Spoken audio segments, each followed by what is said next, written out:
Welcome to the inaugural episode of Timecode Dead Air, where we interview professional filmmakers with a horror twist. Today we have the pleasure of sitting down with Madison Wolfe, star of The Conjuring 2, I Killed Giants, Man in the White Van, so many others. And we talked about her career starting from age 6 till today, how she got started, her time in the business, and her future as a producer. It did. And then, some really old stuff like True Detective, Season 1, Trumbo, The Campaign. That's always like a fun moment for people. Like they realize that I'm the little girl like jamming out to ass and titties, and they love that. So yeah. That's funny. I didn't even put that together. Yeah. That's I actually wild. like, funnily enough, I kind of get that a lot. Like it's like a funny moment for people. But yeah, lots of stuff here and there. So as a horror dork, I actually had no idea. Full disclosure, I met you via your, I guess, best friends or close friends. Yeah. Yes, best friends, roommates. Yeah. Oh, roommate, there you go. Yeah. I remember they were watching your dog one time. Like, I'm watching Madison's dog. Yeah. Then I put you in, I was like, oh, wait, that's Madison. Yeah. And it was funny because right after that, I had talked to Warren Skeels, who did Men in the White Van. Mm-hmm. And I was like, oh, we should probably talk at some point in time because can use that. However, since most of the shit that I do is horror, I'm sure it gets annoying doing nothing but horror.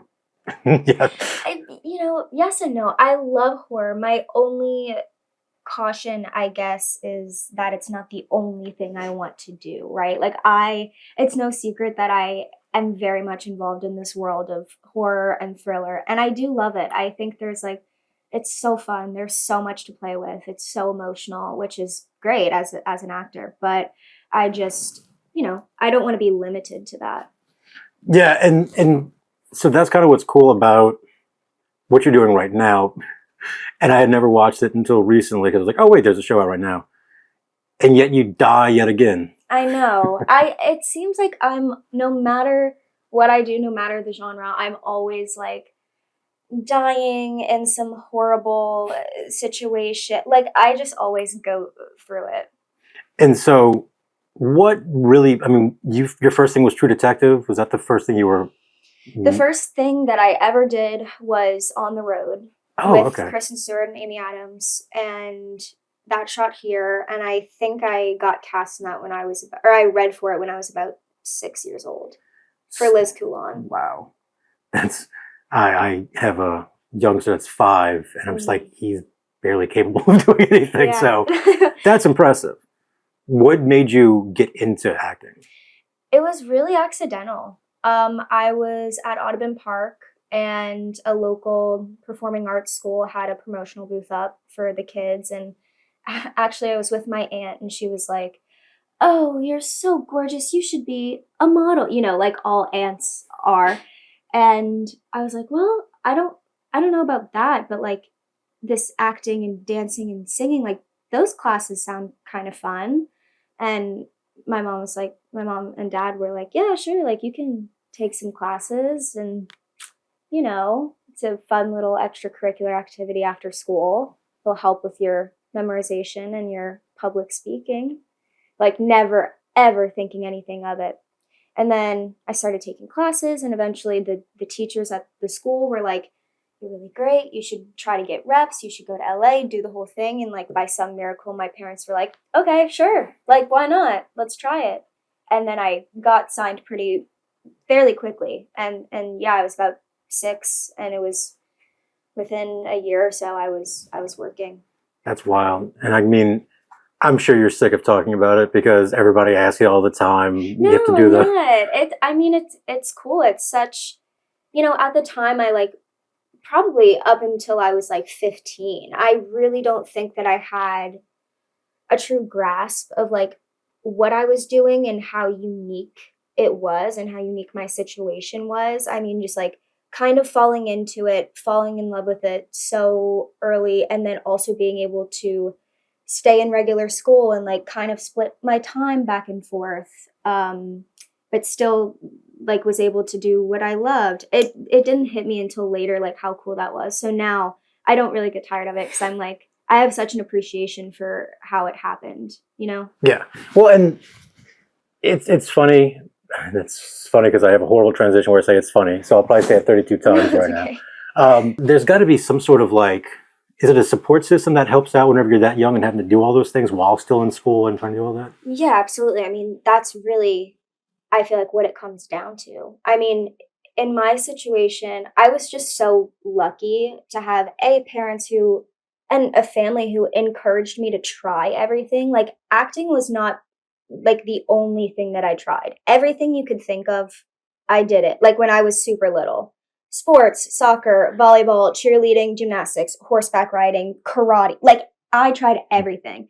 And all of those things, most of them were very short-lived, but my parents encouraged that. And then B, they always taught me, especially once I started finding some success in it, that like that is not the end all be all. Like they very much encouraged and pushed for me going to regular school, not only going, but like truly prioritizing that and like prioritizing my studies, prioritizing me having a regular social life, like through high school, through college. Yeah. And then on top of that, when you're a minor, it's up to your parents to juggle their schedules, be on set with you, travel with you. I mean, both my parents work full time. So like that was a whole nother aspect of, you know, them doing just a great job with it.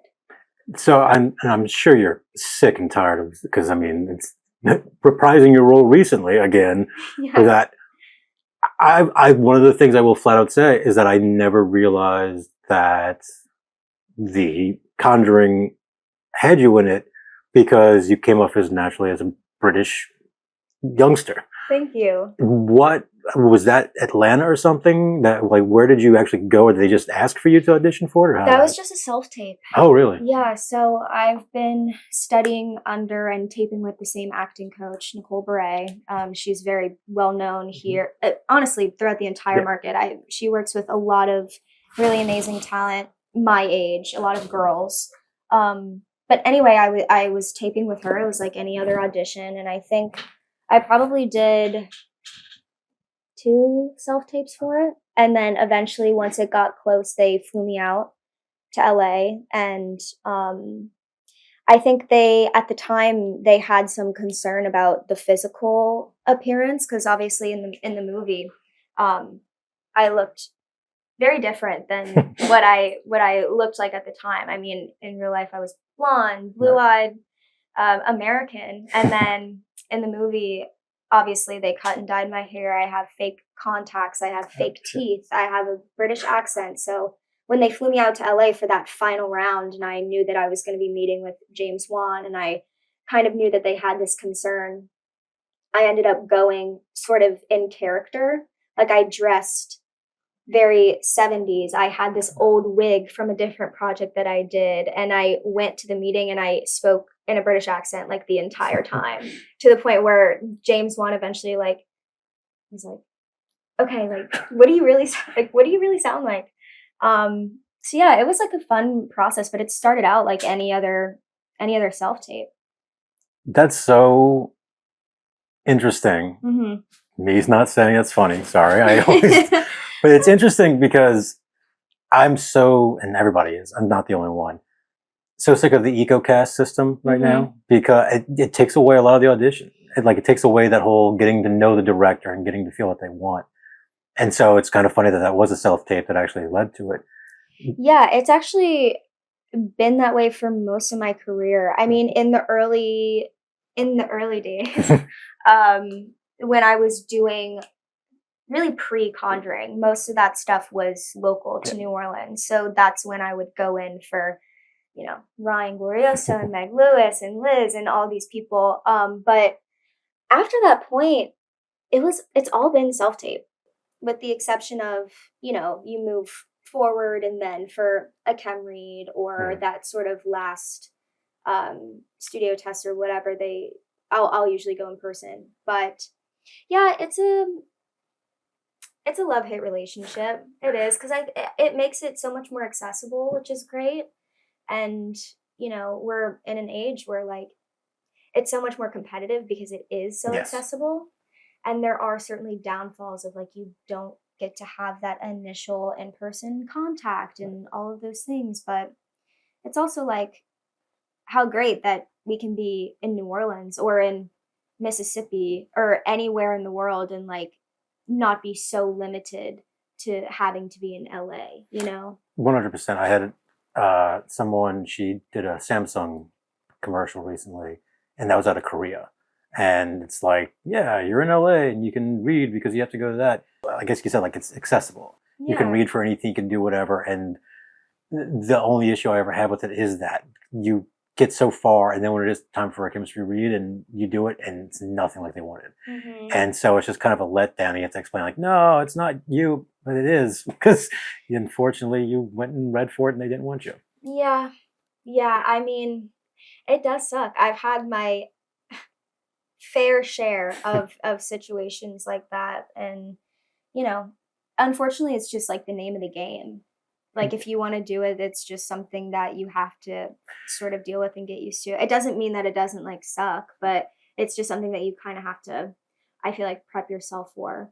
And I also have done like chem reads and tests, studio tests, like on Zoom. Like there are situations where like it's never in person. And, you know, that sort of thing, I feel like for like a chemistry read, I'm very like, how are you going to have chemistry through a screen? Like you can't even tell if we have chemistry.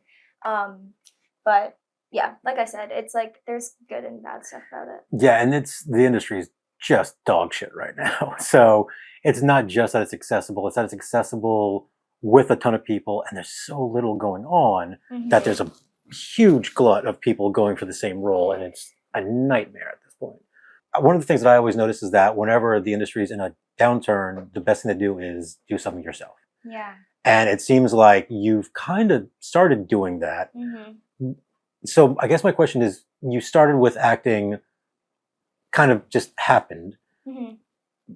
Were you, while you're acting, kind of going, I kind of want to do this, but behind the scenes? Or what made you transition to where you went to film school and started trying to do your own thing? Not right away. I mean, I started so young. All I knew is that I was like getting to do this really cool thing that I really enjoyed and felt like a really productive expression for me. It wasn't until I was older, like right about like entering into college. I think that's like the time where I seriously considered, you know, would I want to do this behind the scenes? Do I think I could? Should that be my major? I mean, granted, I like wrote stories my whole life, like, and made my cousins and my grandma and my mom, like everyone act out plays for me. And so like looking back, I'm like, the interest was definitely there. But again, it wasn't something that I truly considered until I was like going into college. Interesting. And so what made you think of Loyola? Because I mean, granted, there's not a lot of film programs locally, but what specifically went with Loyola?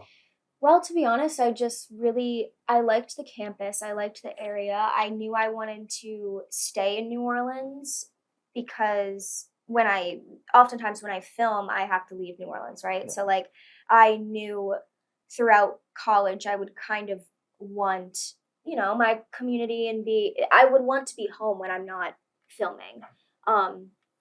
So yeah, I applied to Loyola and I like did a tour and the whole thing, and I just ended up really liking it and being like, okay, this seems like a good fit. I was wondering that because I was thinking you probably had the option to go to a USC or a UCLA or something like that. So I was always wondering that, but that makes sense. You'd want to say you're already gone, so it's nice to have that little thing you can come back to and know that at least it's there. Yeah, and that's kind of, at least right now, I mean, people have asked me like, especially in recent years, why don't you move to LA? You don't want to be in LA? And it's kind of similar thinking in that I am already gone so often that if I were to pick up and move to another city, like I'd be wanting to come here when I was there anyway, you know, because I'm all over filming. So it's just nice to when I'm off to be here and with my whole family lives here. You know, and is Hunting Wives in LA or is that somewhere else? We shot season 1 in North Carolina. That's okay.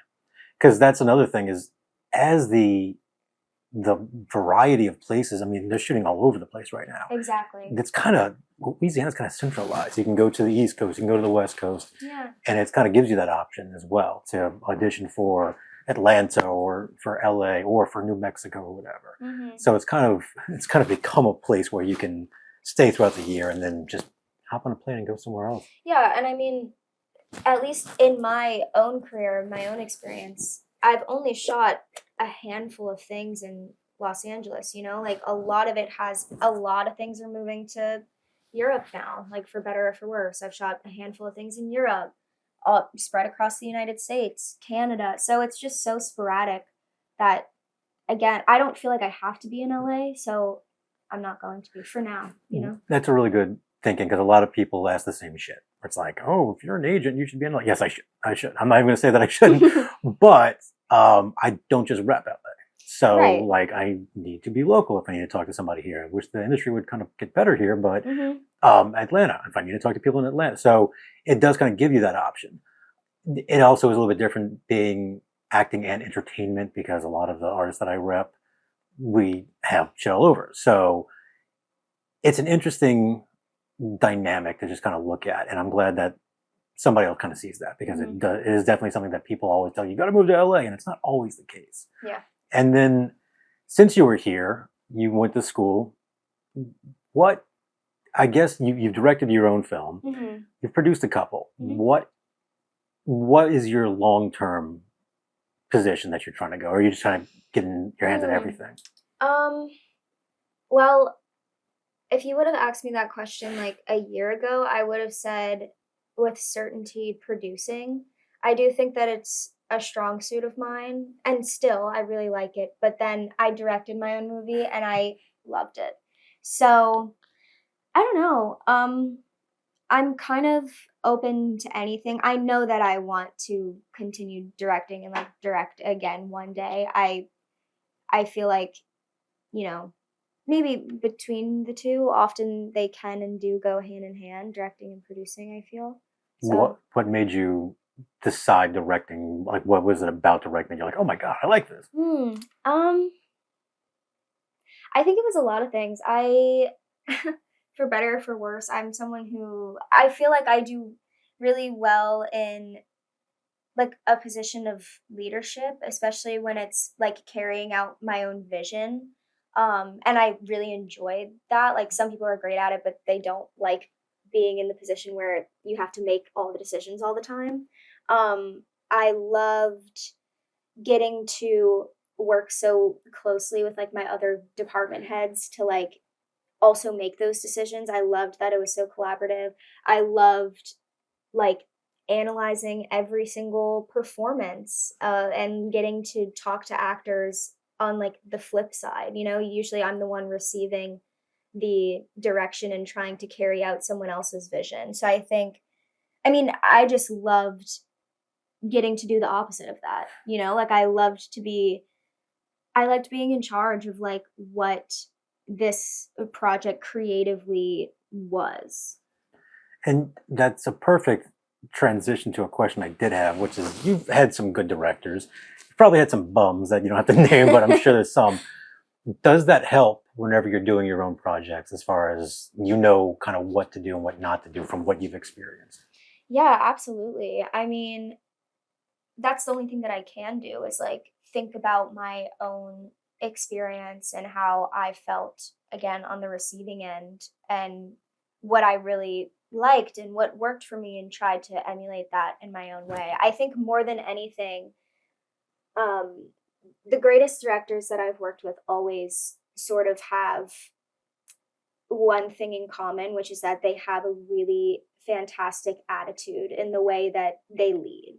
Like they're really passionate and decisive and kind, and everybody wants to like be there and do this thing with them, right? So I think the biggest thing that I took from all of them that I've worked with and tried my best to like carry that through on my own project. There's been a couple of people that I've worked with that are super A-list directors that have been just total rubbish.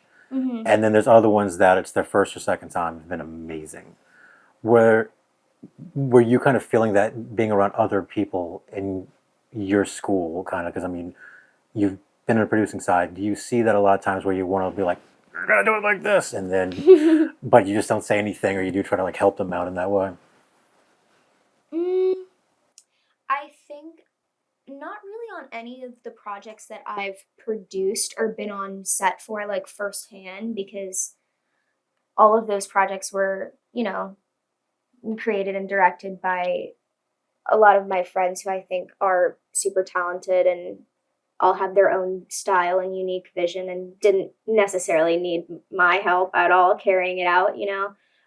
But yeah, of course, I've heard about things or observed quick moments on sets that I didn't work on for the full time. And I mean, yeah, you always have your opinions about it, but like, no, I'm never like saying that. I'm never You got saying to. like, no, here's the thing, like if somebody asks or like seems open, absolutely, like offer advice and like whatever, but especially I feel like in a school setting where like we're all peers, I'm not going to be like the asshole. I don't know if I can say that, but like Yeah. the one who's like, you know, I worked with so and so, like you should really do that. Like no, that's so annoying. I'm not saying like never tell anybody when they're clearly could use like some advice or like want your input. I'm like all for constructive criticism and being, nice but blunt about no, like it needs to happen this way, or like I don't like that. I don't want it that way. Hey, maybe you should try this because clearly it's not working. Like I'm all for that. I just think I don't know, especially in a school setting, I felt like it was something that I was always aware of. Like I didn't want to be that person that was like came in and like I didn't want to be perceived as someone who thought like I was above anyone because I had these experiences or whatever, because I truly didn't feel like that. In fact, I got to film school thinking, I can go in pretty confident. Like I feel like I've grown up on sets. Like maybe I'll have like a little bit of an upper hand here. And then I got there and like everyone was so smart and so talented and knew so much more than me about like the back end of things. I mean, it's great. Like that's why I wanted to go, and you want to be in positions where you're not the smartest person in the room. You aren't the most knowledgeable. Like you want to learn from other people. That's awesome to have that attitude, because that's, I guess, what I was actually kind of asking was I've been around the opposite, where it is people just like, don't better than that, you moron. So that definitely helps out to have that attitude. And it's funny, I jump around a lot, and it just hit me that, so you did Conjuring 2 when you were like 11 or something, right? I turned 13 on How did you? set. And you were having to do like contacts and teeth and everything the whole time. Oh yeah, every day. I'm just trying to figure out, that had to be kind of annoying to shoot as far as like the rules and regulations, huh? Like you have like 4 hours on and then have a break or whatever. Yeah, I don't. Let's see. I was 13, so I think it was more like 6-ish hour. Like it was something a little bit more generous than 4, but yes, it was extremely difficult, especially being that again, like I was in real school and I had an on-set teacher who would proctor everything. And when I got off set, like when I was in between setups or wasn't being used, I was in school, and then I would go directly back to rolling, and then I would go directly back into school. And then when I got home, I was doing homework and, studying for my test the next day. It was very difficult in that regard, especially doing it for the first time at 13 at that capacity, because I had done it throughout my career with, smaller roles, principal roles, on for a week, off for a week, whatever. But it's very different when it's like 3.5, 4 months of trying to keep up with that. And does that affect your performance at all? Like, I mean, looking back on it now, whenever you go to something, is it easier, or is it just like kind of almost distracting because you're not overthinking in your head and you're not kind of overdoing it, or is it just like, it's whatever? I think that I always took it very seriously, and I never, at least I tried my hardest never to let it get in the way. And at that time, if I was prioritizing one thing, it was the movie. It was not school. As I've always been a really great student, but I remember filming that, you know, there were moments of like my mom being like, don't forget about school. Like you have to keep up with school. So yeah, I don't think that it did. Like I said, I always took it very seriously. I think it's more like at that time more so than ever because it just felt like such a giant feat for me when I booked that role, Right. and I was so excited. That's funny because that's I guess the opposite of what you're used to hearing, where people are like, "Oh no, it kind of affected because we're going back." We're like, "No, I wanted to because it was awesome," and now I'm just like, whatever. It's another role. Who cares? I can do a million of these. Yeah. That so your last thing before Hunting, or at least one of the last things that came out, was Man in the White Van. Mm-hmm. You had a bunch of people around you, like you had a really good supporting cast, as you've had in a lot of things. Yes. But it also wasn't a huge budget film. Mm-hmm. Do you notice a massive difference, like between whenever you're producing something and doing that, and then whenever you're in like the low budget to the medium? How is it to kind of transition from each of those and having to still kind of, I don't know, stay in the same kind of mentality You mean as an actress? as an actress, and then going into your thing, like into your own productions, where you're like, okay, we don't have the budget we have for this, but Yeah. like trying to make that work, I guess. I think now it is more apparent to me as an actress because I have produced things and I'm a little bit more privy to the standards and the differences of when you're on like a huge budget versus no budget. And like I've truly done it. I've been on like it all. I've been on gigantic budgets like The Conjuring, and I've been on like shorts that we have like $700 and like that's it, you know?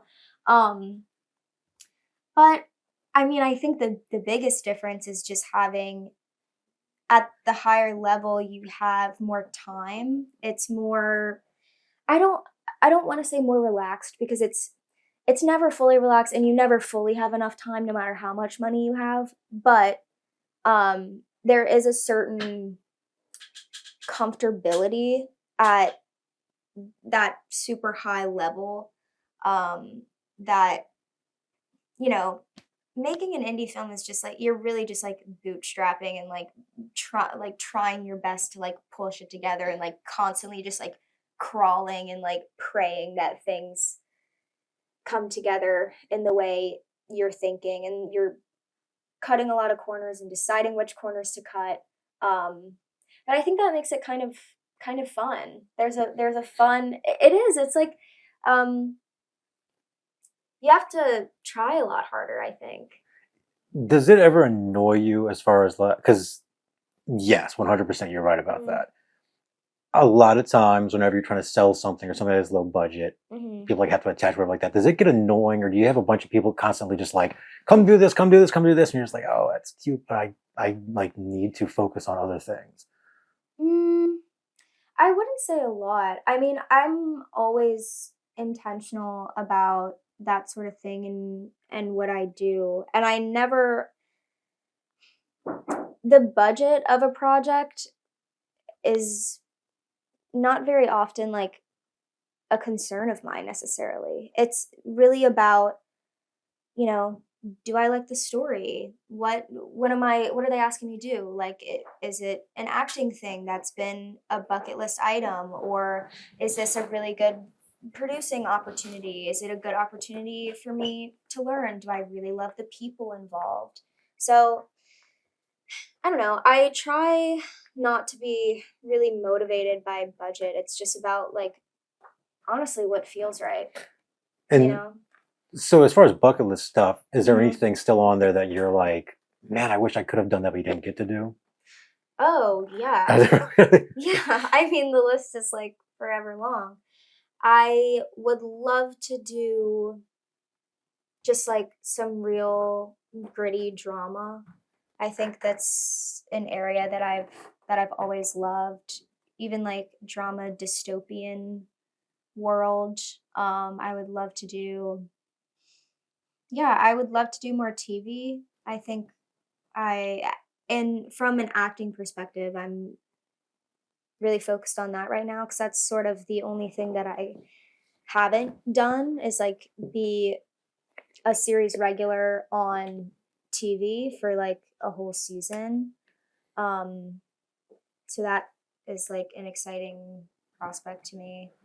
But yeah. As far as behind the scenes, Mm.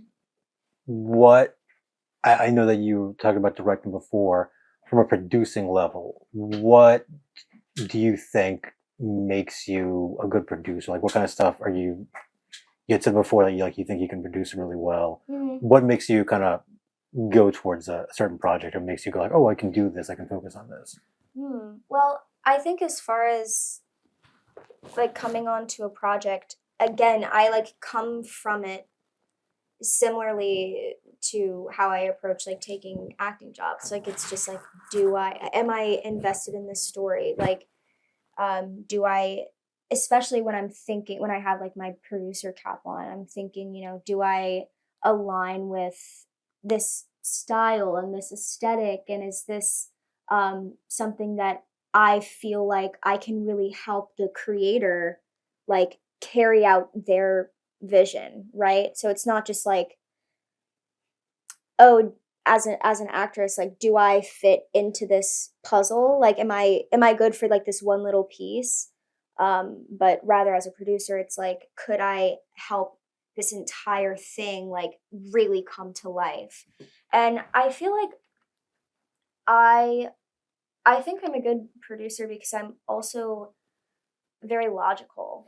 Like I'm a very logical person. I actually like don't mind the paperwork and the hoops and the assembling of the team and the communication. And I mean, even in school, like I also was like an AD and I loved that too. Like I am a very organized kind of type A person, especially when it comes to work. So I think that it makes me a stronger producer because while all that is true, I also think that I'm like a super creative person. And like I would like to think that I am good at understanding other people's vision and like their story and what they're trying to do. Because as a producer, like, yes, you're offering your own opinions and like ways you can improve upon the project. But ultimately, like, if you're not creating it, I'm all for like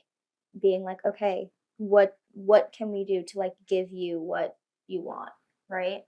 So attracting to a project made you kind of create, was it Mad Wolf Productions?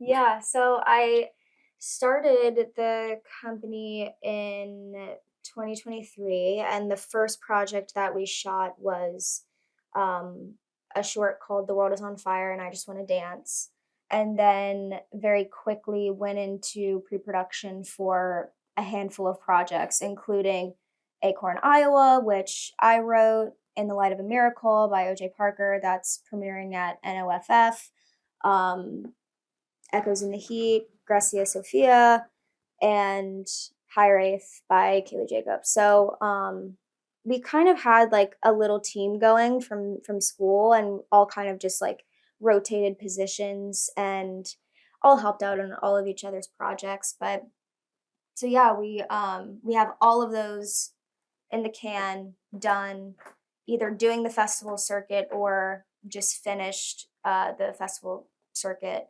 And specifically with The World Is on Fire and I Just Want to Dance, Paulette's movie, that film is we're about to do public distribution. So it'll be available in very shortly on Vimeo On Demand is where we're going to go first. And then it'll be more widely spread. And essentially, once the other shorts are done with their festival circuit, they'll kind of have the same route. And while simultaneously, I mean, we're all, have features and pilots that we're constantly pitching and trying to get financing for. And I think the next thing that we go into pre-pro for will be a feature. So yeah. Is the Acorn, Iowa, the one you wrote, is also the one you directed? Yes. Awesome. Yeah. Has that one premiered yet? It has. It premiered at Indie Shorts Awards Sweet. in LA, which was really fun. But we still have a lot of, festivals that it's pending right now, whether or not we're going to be attending. But yeah. What is the promotion differences between kind of promoting your Mm. own thing and having to go? Because I mean, it's a big difference of here's your list of things you have to do. Here's all the things you have to jump onto these podcasts or these interviews versus like trying to promote your own films. Well, it's just a lot more work. When the same as anything in like indie filmmaking, it's like kind of completely up to you. People are only going to see your movie if like you push it out, and like hopefully some fire catches and it spreads, and we're so excited and grateful to be like all of the shorts are in the festival circuit and getting a lot of good feedback in different areas and different festivals for different audiences, which is like exactly what we want.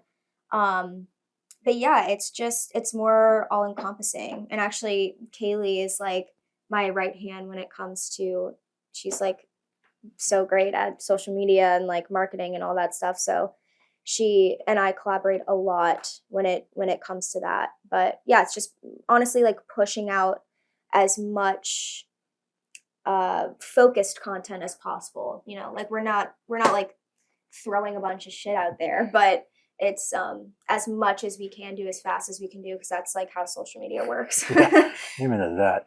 And then, so as far as features y'all are going, do you actually have a couple of scripts in the pipeline, or what? We do. We have 2 features, and then I'm also writing a TV pilot right now. So it'll really just be a matter of like what we get financed first. That will be the next one, because I think they're all great. Obviously, Grecia wrote one of the feature films. I wrote one of the feature films, and then I'm in the process of writing this pilot. So, Are you trying to go like the sales agent route to get it sold up front, or are you trying to just raise the funds yourself, or how are you going about it?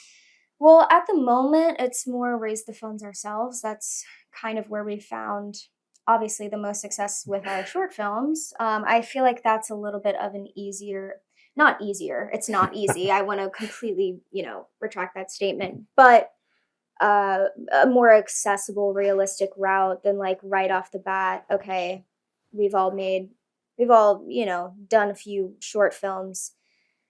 It would be great if a sales agent was like, "Oh, we want to buy, every film that you write from now on." I'd be ecstatic. But with the TV pilot, I think we're going a little bit more of a traditional route. But we'll see. It's still like super early stages. So It's funny because a lot of times, whenever you start dealing with sales agents, we start dealing with distributors, it happens so easily and so quickly.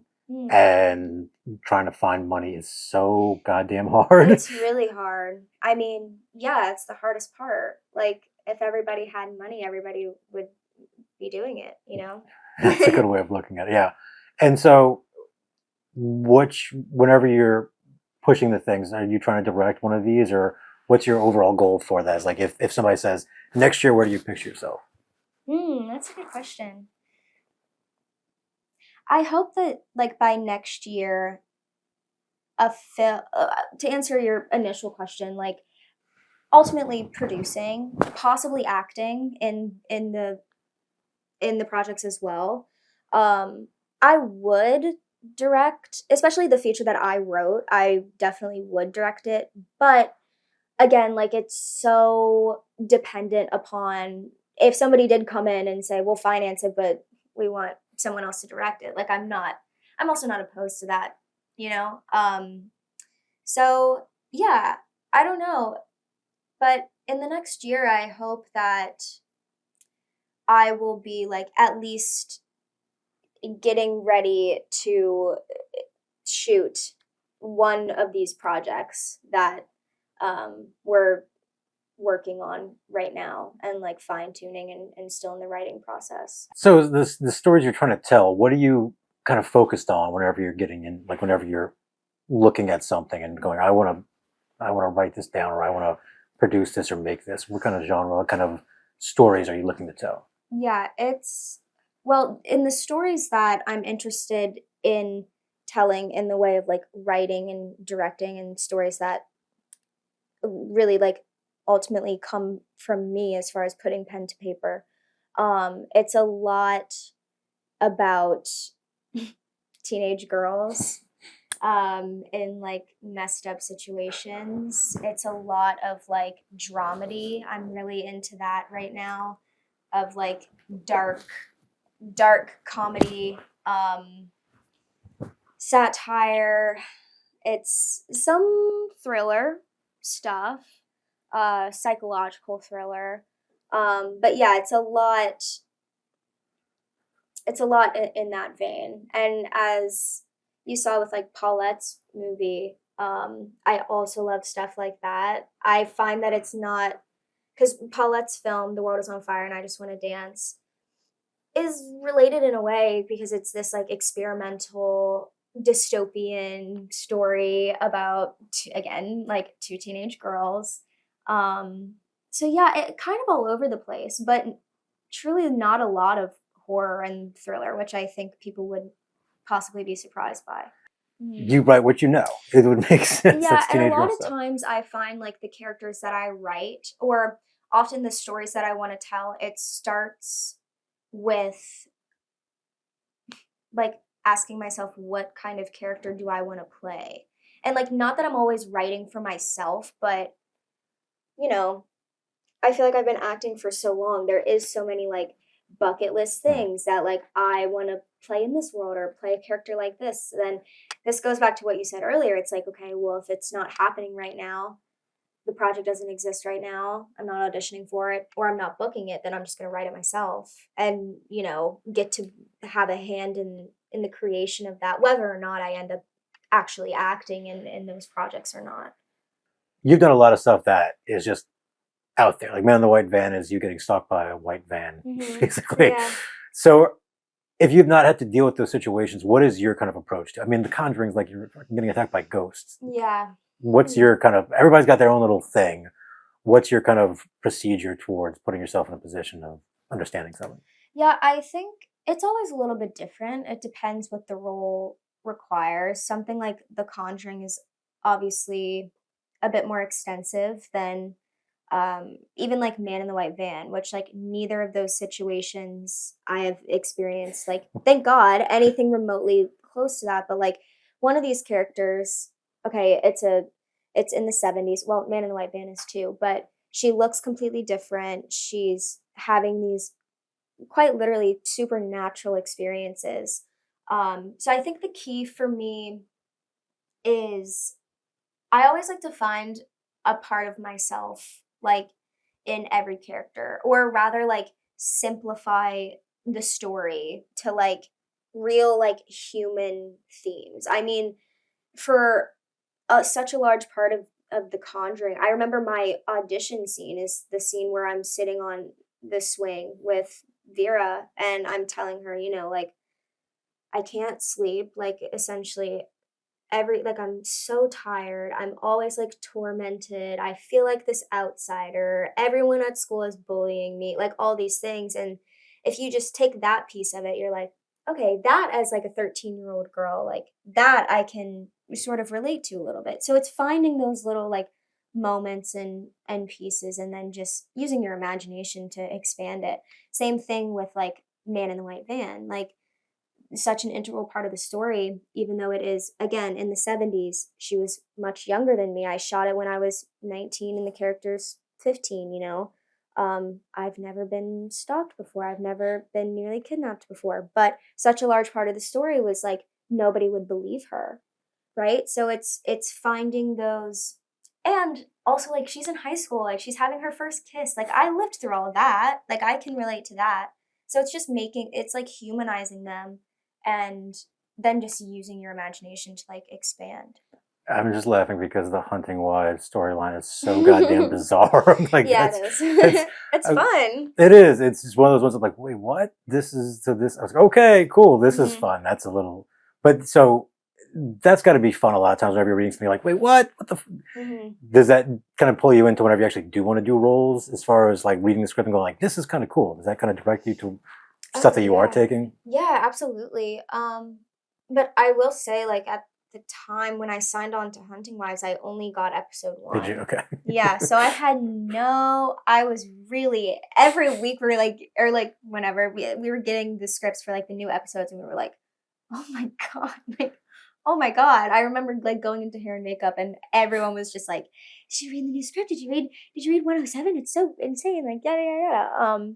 So, but yeah, I mean, of course, when there's like some sort of crazy arc, for my character, or it's just a really enticing story, and like something that I've never done before, that's like really what makes me want to like double down and do a project. Yeah, American Horror Story was like that. It was week to week, like because it was so on the like hush hush. Whatever script would come in, it'd be like, wait, what the? This is.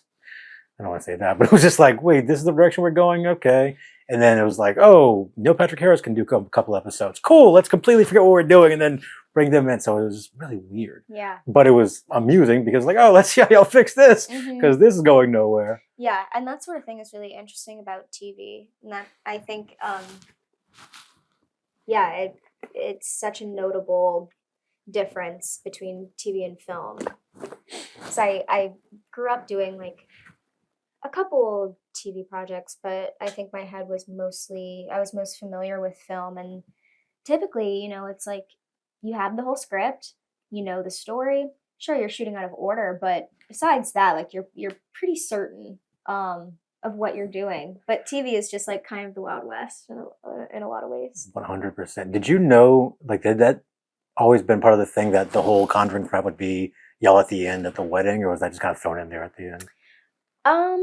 I mean, I didn't know that was going to be. I know, that was like never in my mind as a thing, but it was very sweet, like getting to reprise a role that was obviously so monumental for me, not only in terms of my career, but also just a very pivotal moment in my personal life as well, and like for my personal growth. So it was sweet to get to return to her like 10 years later and see everybody and see James, and yeah, it's crazy. I can't believe it's been like so long. It's also funny because you're not wearing teeth or anything like that. Yeah, So well, she's grown up. Yeah, well, a couple of people she's grown into herself, and they just didn't recognize you. They're like, "Who was that?" I was like, that's not. Like, oh, it's like, yeah, I know it doesn't look anything, but yeah, kind of funny. Yeah, it was funny. Conjuring 2 is kind of. It was the first appearance of the nun. It was one of those things where the first one had hit. Let's see if the second one could actually have some juice, and it did. So a lot of people, I mean, you look back, you got Johnny Depp in Nightmare on Elm Street, you got Kevin Bacon in Friday the 13th, you got Jamie Lee Curtis in Halloween, you've got a whole, I mean, everybody kind of starts, I hate to say it, but almost everybody starts with a low budget, and this wasn't a low budget, but it was a horror film. When you look at where you have gotten to at this point in time, how do you kind of look at it when you look back and go, damn, I actually have something that no matter what is an iconic film that I can always go back to and see and know that people actually were like touched by it. It's very, very cool. It's like also kind of weird. Like I can't believe that I did that at 13, and even though I knew when I was doing it, it felt so important to me and I took it so seriously, and sure, it felt huge. But even looking back, like again, I still don't think I like fully understood like the potential impact that it could and would ultimately like end up having. And it's very endearing. I mean, every single day I'm tagged in posts, and you know, occasionally people will come up to me and still like, even like I don't even know how like people recognize me, but still I get so many compliments, and it's incredible to be part of like such a beloved franchise, especially in that way, because it was such a challenging character for me, which is like what I love to do. So yeah, it's really cool and weird to think about that people still care about it, and hopefully will care about it for a long time. And I think that James Wan is like incredible. So for people who do want to learn more about your upcoming projects and where to, you know, not get in touch with you, scratch that. So for people who are looking more into what you got in the future, where can they find you? Work as far as Instagram, TikTok? Yeah, Instagram and TikTok is just Mad Wolf Productions. Mad and then Wolf spelled with an E, like my last name, Productions. And if you're on there, you can just get all the information. All the information. Hopefully, we'll have screenings coming up soon. Hopefully, well, not hopefully, Paulette's movie, The World is on Fire, will be publicly distributed very soon, and then closely followed by my film, Acorn, Iowa, and then Oliver's film, In the Light of a Miracle. So yeah, just socials. It's the best way. Are you excited that you're getting to actually start showing these to the world? Like, is that kind of exciting to you? Absolutely. I'm so excited, and I feel like I've gotten some, some comments or whatever, like, kind of hurry up, like, we've been waiting for so long, and I feel that too. I feel like I've been kind of working on this and nurturing these projects for so long. I'm very excited to get them out into the world and hear what people have to say, but also move on from them in a way. As much as I love them, I'm ready for them to be like, okay, like, here are sort of, our first set of projects, kind of like the trial run, or like, we're still very much learning, of course, throughout all of these films. And how great is it to like have it be public and then also get to carry on what we learned and like move on to bigger and better things. Yeah, there's nothing better than moving on from a project. It's Mhm. always like, all right, cool, this is great. Yeah. Got some other shit coming up. Yeah, and all of these projects are so special to me and to all of us, because they're all, our projects that we made for our senior thesis. So And this is your first year that you don't have to worry about school, isn't it? yes. Go enjoy the happy life of freedom and Yes. working and trying to move on. Absolutely. Madison, thank you so much for coming in today. Thank you for We having are me. looking forward to checking out your films in the very near future. Thank you so much.